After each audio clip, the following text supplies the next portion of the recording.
Hello everyone. This presentation focuses on older adult sexuality and their subsequent risk for sexually transmitted diseases and HIV. Socially, older adult sexuality tends to be ignored and is often stigmatized. This social stigmatization can have negative effects on older adult sexuality as they are navigating their changing and aging bodies. Coupled with specific challenges such as their attitudes on sexuality and risk and insufficient information on HIV transmission and protection, older adults are at an increased risk for HIV. Recent research hypothesized that by the year 2015, the largest population of HIV positive individuals will be adults aged 50 years and older. It is important for service care providers to address the sexual health concerns and needs of their older adult and geriatric patients. This presentation will explore older adult sexuality with applications from psychologist Sigmund Freud's psychosexual development theory, specifically the genital stage, and psychologist Erik Erikson's development theory, ego integrity versus despair.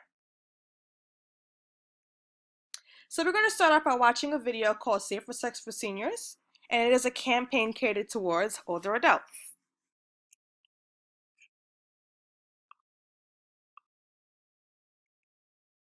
Hey, this shit right here.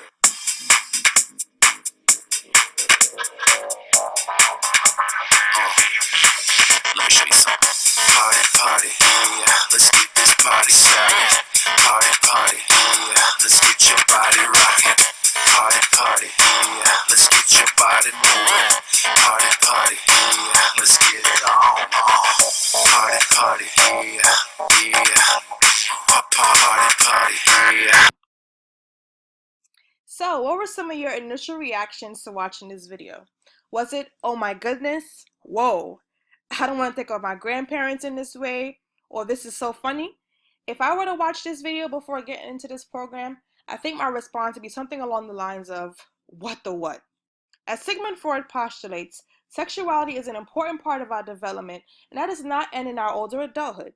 Older adulthood in this presentation will be defined as the age group 50 years and older. In a culture where ageism, which is the prejudice or discrimination on the basis of a person's age, is common, many people, including medical professionals, do not want to think of or realize that the older population engages in sexual activities.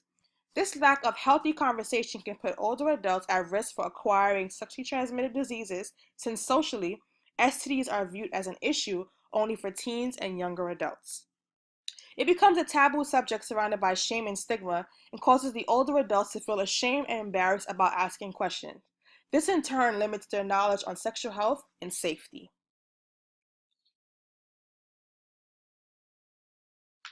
So, what is sexuality? According to Planned Parenthood of the Southern Finger Lakes, sexuality is defined as is defined as complex and spans a vast array of human experiences, including family, relationships, dating, sexual behavior, physical development, sensuality, sexualization, reproduction, gender, body image, and more. It is a fundamental and natural part of being human for people of all ages. What's important to note here is the definition of sexuality doesn't give a specific age range that makes it appropriate. In fact, sexuality and the exploration of our sexualities begins before birth. According to Advocates for Youth, children are sexual before they are born. Males can have erections while they're still in the uterus, and some boys are born with an erection. Infants touch and rub their genitals because it provides pleasure. Little boys and girls can experience orgasm from masturbation, although boys will not ejaculate until puberty. Sexuality is an important part of self-identity, and therefore it is important to be respectful of each individual's sexuality and experience. Regardless of age, sexuality can evoke sentiments of joy, romance, affection, and feelings of closeness and being wanted and valued as a human being. When we begin to think of older adult sexuality in this respectful and person-centered way, we can begin to develop an understanding rooted in compassion and care. So according to psychologist Sigmund Freud, during the genital stage of psychosexual development, there is a heightened focus on libido and sexual pleasures with partners with a growing interest in dating. In addition, this is the stage where individuals begin to express sexual behavior. According to Freud, sexual development occurs in a series of fixed stages starting during puberty and proceeding into adulthood.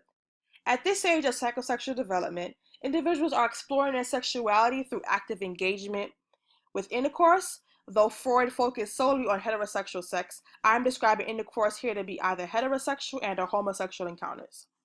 Unlike the previous stages of psychosexual development, the genitals are the focus of pleasure and exploration in this stage. Taking this theory into account, it should be no surprise that older adults still have an interest in dating and sexual pleasures after age 50.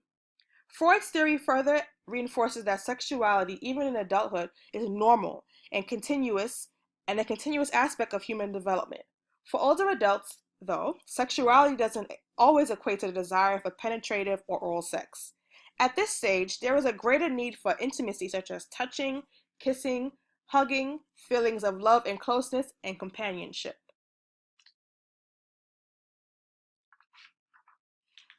According to Erik Erikson, this is the final stage of psychosocial development, which is the ego integrity versus despair.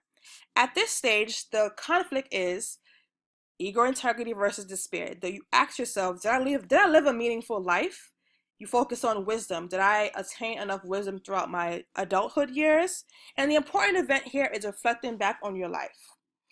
Erikson believed that older adults at this stage, age 65 to end of life, tend to view life as either having been happy, productive, or meaningful, or one filled with disappointments, empty promises, or unrealized life goals.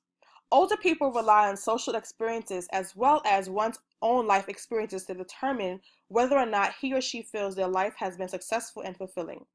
During this stage, older adults will reflect back on their life and either feel a sense of fulfillment, which is integrity, or despair and regrets over missed life events.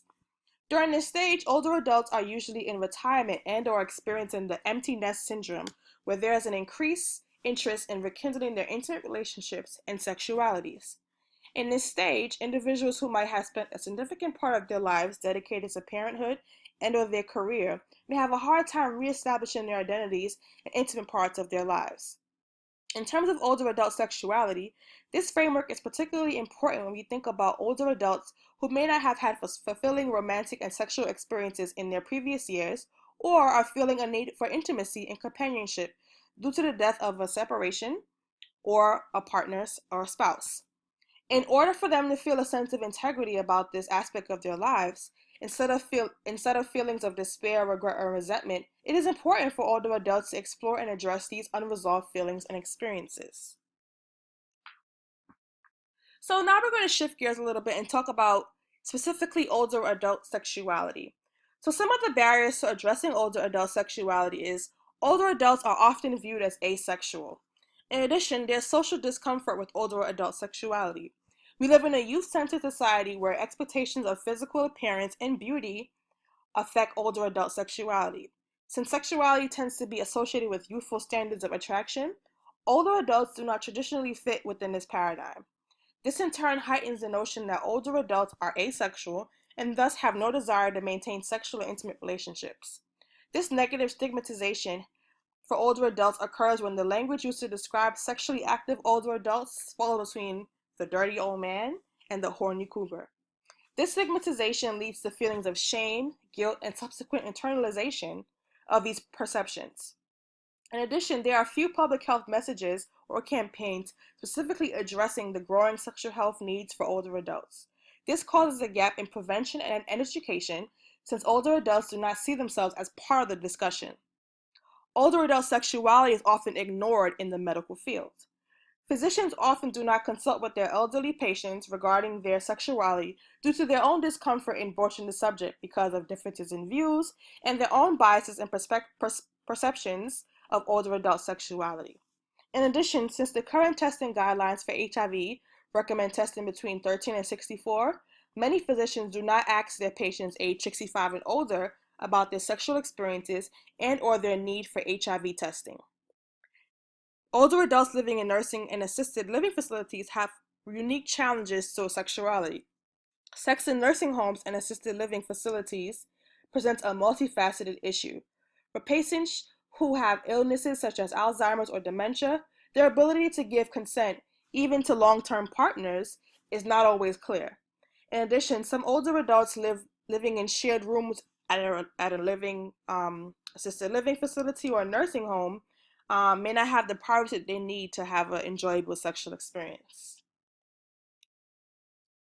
So, what is the reality of older adult sexuality? Over 50% of adults over 60 years of age engage in some form of sexual activity at least once a month. Older adults have satisfying sexual experiences throughout their adult lives. In the oldest age groups, which are 75 to 85 years of age, 54% of sexually active persons reported having sex at least 2 to 3 times a month.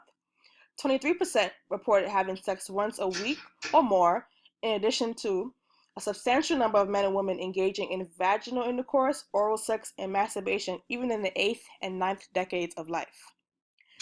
Syphilis, herpes, chlamydia, and genital warts had the largest increase in 45 to 64-year-olds during 2000 to 2009. This may be attributed to a lot of factors, but specifically I'm going to focus on older adults who enter into new relationships after a long-term marriage or long-term relationships. They may forget the importance of using condoms since they didn't have to or didn't feel the need to use it in their previous relationships. And also older adults do not have the same concerns as the younger generation, such as pregnancy. So again, condoms are not always on the forefront to be used to protect oneself.